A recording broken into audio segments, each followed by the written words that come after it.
Autism இருக்க குழந்தைங்க கிட்ட பொதுவாகவே நம்ம பார்க்குற ஒரு விஷயம் ஜொல்லு வடிதல், அதாவது ட்ரூலிங்னு சொல்லுவோம். குழந்தை வளர வளர இது அப்படியே தானாக நின்றுடும் அப்படின்னு நிறைய பெற்றோர்கள் வெயிட் பண்ணுவாங்க. ஆனால் 4 வயசு 5 வயசு ஆனாலும் சில குழந்தைங்களுக்கு இது நிற்கவே கிடையாது. இது வெறும் எச்சில் சுரப்பி பிரச்சனைன்னு நினச்சி எச்சிலை காய வைக்கிறதுக்கான மாத்திரைகளை தேடாதீங்க. ஏன்னா இதுக்கு பின்னாடி இருக்கிற மெடிக்கல் ரீசன் எச்சில் ஜாஸ்தியாக சுரக்கிறது கிடையாது. இதுக்கு பேர் ஓரோஃபேஷியல் லோ மசில் டோன், அதாவது முகத்தில் இருக்கிற தசைகளோட பலவீனம் மட்டும்தான். இது ஏன் ஏற்படுது, இதனால் குழந்தைங்களோட பேச்சு திறன், அதாவது ஸ்பீச் டிலேக்கும் இதுக்கும் என்ன டைரக்ட் கனெக்ஷன் இருக்குது, இதை பற்றி தான் இன்றைக்கி நம்ம ரூட் அண்ட் ப்ளூம் எபிசோடில் ரொம்ப தெளிவாக பார்க்க போகிறோம். நம்ம உடம்புல எச்சில் சுரக்கிறதுங்கிறது ரொம்ப நார்மலான ஒரு விஷயம்.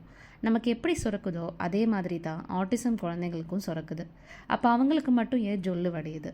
இதுக்கு பின்னாடி 2 முக்கியமான காரணங்கள் இருக்குது. First, orofacial low muscle tone. நம்ம வாய், தாடை, அப்புறம் உதட்டை சுற்றி இருக்கிற தசைகளில் போதுமான இறுக்கம் இருக்காது. மசில் டோன் ரொம்ப லோவாக இருக்கிறதுனால தசைகள் தளர்ந்து போய் வாய் எப்பவும் லைட்டாக திறந்தே இருக்கும். வாய் திறந்திருந்தா என்ன ஆகும்? எச்சில் தானாக வெளியே வர ஆரம்பிச்சிடும். 2வது பார்த்தீங்கன்னா ஸ்வாலோயிங் ரிஃப்ளெக்ஸ். நமக்கு வாயில் எச்சில் சேர்ந்த உடனே நம்ம மூளை நமக்கே தெரியாமல் அதை தொண்டைக்குள்ளே விழுங்க சொல்லி சிக்னல் கொடுக்கும். ஆனால் ஆட்டிசம் குழந்தைங்களுக்கு இந்த நரம்பியல் ஒருங்கிணைப்பு கொஞ்சம் ஸ்லோவாக இருக்கும். எச்சில் வாயில் தேங்குறதும் அவங்களுக்கு தெரியாது. அதை எப்போ முழுங்கணும் அப்படிங்கிற சிக்னலும் மூளைக்கு லேட்டாக போகும். சுருக்கமாக சொல்லப்போனால் இது எச்சில் ஜாஸ்தியாக சுரக்கிற பிரச்சனை கிடையாது. சுரந்த எச்சிலை வாய்க்குள்ளேயே வச்சிருக்கக்கூடிய தசைகளோட பலவீனம்தான். பெற்றோர்கள் இன்னொரு விஷயத்தையும் நல்லா புரிஞ்சுக்கணும். ஜொல்லு வடிஞ்சா சட்டை நனைஞ்சு அதை தொடச்சிக்கலாம், இதனால் என்ன பெரிய பாதிப்பு அப்படின்னு இதை நம்ம சாதாரணமாக விட்டுடக்கூடாது. ஏன்னா எந்த வாய், நாக்கு, தாடை தசைகள் எச்சிலை முழுங்குறதுக்கு உதவி செய்தோ அதே தசைகள் தான் குழந்தை தெளிவாக பேசுகிறதுக்கோ ரொம்ப முக்கியம். இந்த ஓரோஃபேஷியல் தசைகள் பலவீனமாக இருக்கும்போது தான் குழந்தைங்களுக்கு பேச்சு திறன் தாமதமாகுது, இல்லைன்னா இவங்க பேசுகிற வார்த்தைகள் தெளிவில்லாமல் குழப்பமாக இருக்கிறது எல்லாமே நடக்குது.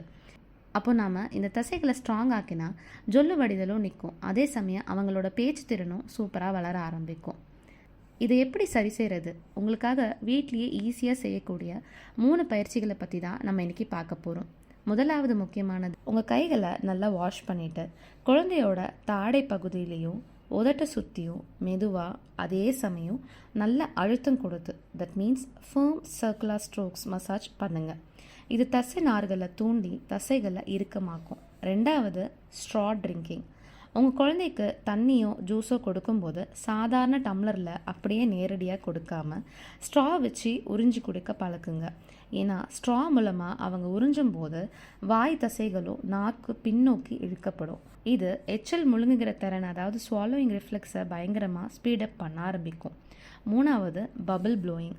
சோப்பு குமிழ்களை ஊத வைக்கிறதோ இல்லைனா சின்ன விசில்களை ஊத வைக்கிறதோ வாய் இதழ்களை குவித்து அவங்க ஊதும் போது உதட்டை சுற்றி உள்ள தசைகள் நல்லா ஸ்ட்ராங் ஆகும். இதனால் வாய் எப்பவும் திறந்தே இருக்கிற பழக்கமும் மாறும். ஸோ ஜொல்லு வடிதல் அப்படிங்கிறது குணப்படுத்த முடியாத ஒரு விஷயமே கிடையாது.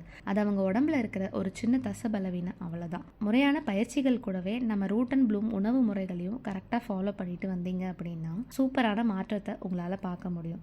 இந்த தகவல் உங்களுக்கு பயனுள்ளதாக இருந்தால் மற்ற பெற்றோர்களுக்கும் இதை ஷேர் பண்ணுங்கள். உங்கள் குழந்தைக்கு இந்த பயிற்சிகளை கொடுக்கும்போது என்ன மாற்றங்கள் தெரிஞ்சுது அப்படிங்கிறது கீழே கமெண்ட்டில் சொல்லுங்கள்.